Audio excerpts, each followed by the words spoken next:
recommended scheme.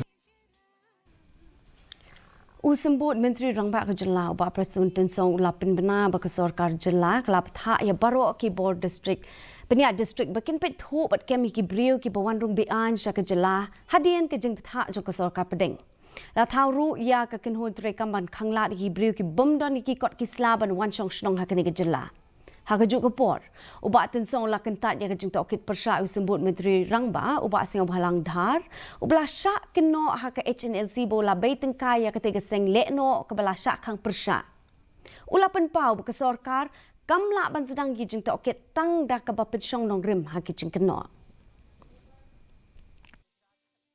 The direction to all the district commissioners, all the deputy commissioners to crack down wherever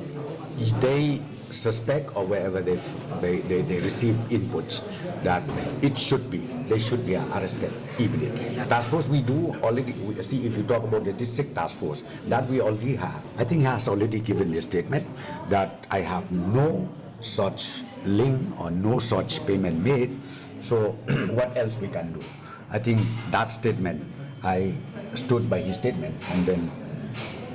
if suppose now some people or some section people are not happy with that, let them,